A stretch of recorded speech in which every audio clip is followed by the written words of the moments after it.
So next on the list is Christian Neuwirth. He already introduced himself and we will today present his module data processing or application development with R. He already introduced himself a little bit earlier, but I will do it again, so don't mind me, Christian.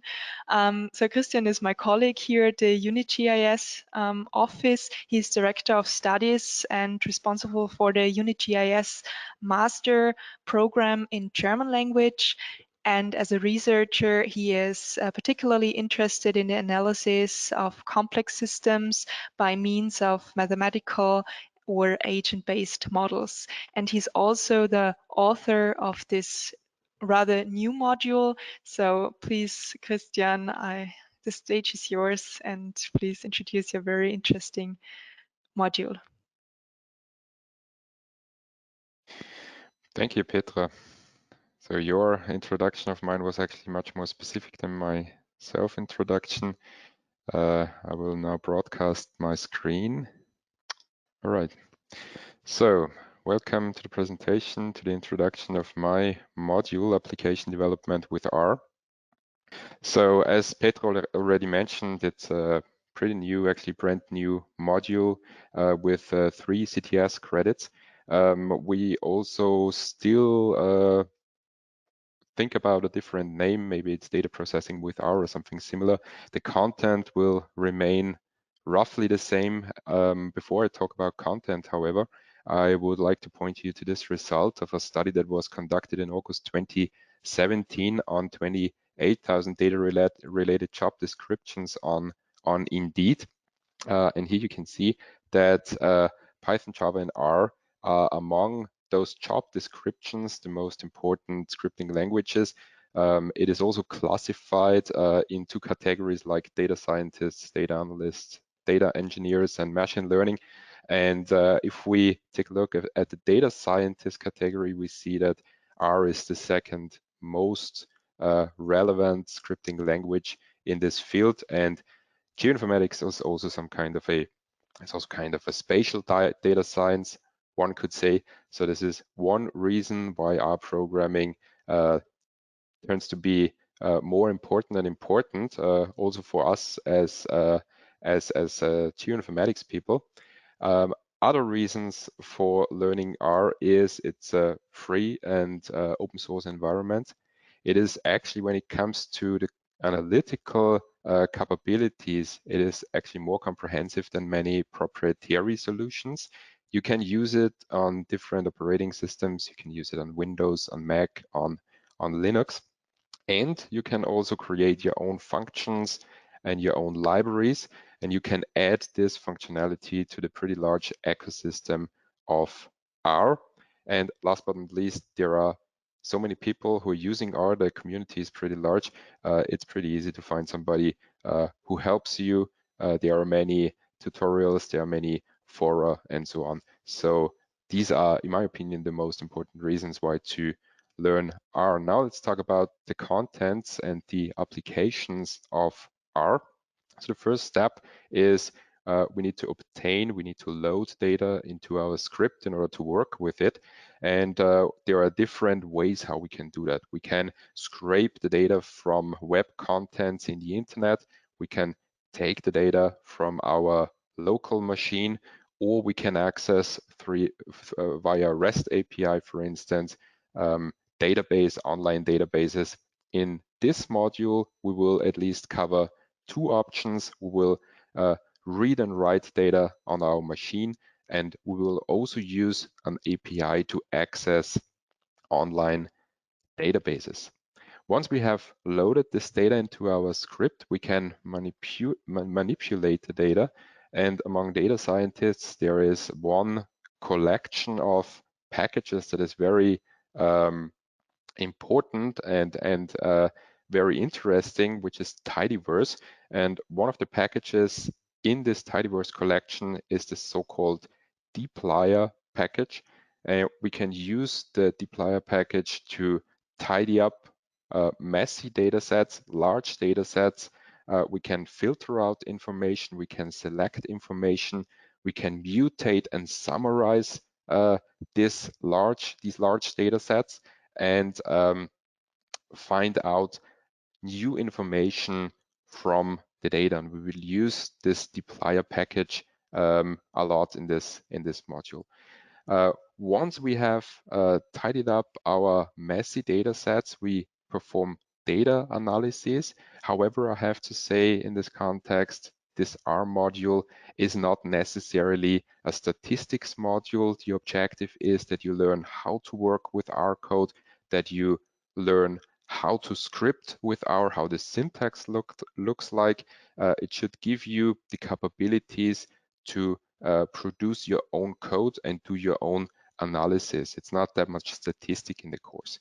Once we have generated analysis and we have derived results, we can visualize them in static graphs, like charts, like maps by means of ggplots. We will create maps, we will create diagrams like line diagrams, histograms, box plots, and so on. However, we will also create dynamic maps by means of leaflet, web apps by means of the leaflet library. Now I would say a few words of the specific contents of the respective lessons in the module. We have overall 8 lessons. In the first lesson, we will first of all set up the environment. We will use an IDE, an integrated development environment, which is called RStudio. We will talk about the interpreter and the standard simple data types that we have available in R, which is numeric data, character data, logic data, and different operators that we can use for conditional statements, for instance. In the second lesson, we will learn how to use libraries, how to use predefined functions and load them into our script. Then in lesson 3, we will cover the complex data types, vectors, matrices, arrays, lists, and data frames, which are the most important data types that we have in R. In lesson 4, we will discuss structures, control structures that are important for every scripting or programming language like if-else statements, like conditional loops like the while loop, or deterministic loops like the for loop or the repeat loop. In lesson 5, we will first time define our own functions, which are ordinary functions and return functions. So we will create our own functionality and encapsulate it into functions. We will also talk about variable scope. A variable that you define in a code cannot be accessed from everywhere in the script. For instance, if you define a function if you define a variable in a function, you cannot access it from outside. This is called variable scope. So a variable has a certain scope where it is available. In lesson number 6, we will be more applied. We will use dplyr for data manipulation, as already mentioned. In lesson 7, you will learn how to read and write data, and we will also access a database, an online database by means of a REST API in lesson 7. And last but not least, there will also be a lesson on visualization, on how to visualize plots, maps by means of the ggplot library, for instance, and by means of leaflet. Okay, now I just show you a couple of snippets from the module, how the module looks like. Overall, I have to say module is, there's few text in the module, there's more code, there are many hands-on exercises. I called those shorter exercises mini exercises because you can find a solution to the questions asked in 5 to 10 minutes maybe, and you can run this code on your own IDE at home. And for every of those exercises, I provide an exercise solution. After that, you can always check whether you were right, and if you get stuck, you can typically copy paste the code from the solution section. We have also a couple of full lesson exercises like this here, an exercise on data manipulation where you use data from the Food and Agricultural Organization of the United Nations. They have pretty large data set on agricultural crop and livestock production, and your task will be to filter the contents and get the information that you need. In this case, you are asked to find the national sorghum production in 2019 on an African national level. Overall, the module covers 2 different assignments. Every assignment has 50 points. The first assignment is on retrieving real-time weather data by means of the Open Weather API. Here you have to create your own function. You need to know how to request data from a REST API. You need to implement a conditional loop that retrieves the data from the internet in certain intervals, and then you create a data visualization, a line plot that shows the progression of this variable. Could be temperature, could be precipitation or humidity over time. Then you implement a second application, which is on excess mortality during the COVID-19 pandemic. Again, you can earn 50 points for this assignment. Here you calculate a Z standardized excess mortality for the year 2020 for a number of nations, for a number of countries in Europe. Also, in this case, you get a pretty large data set.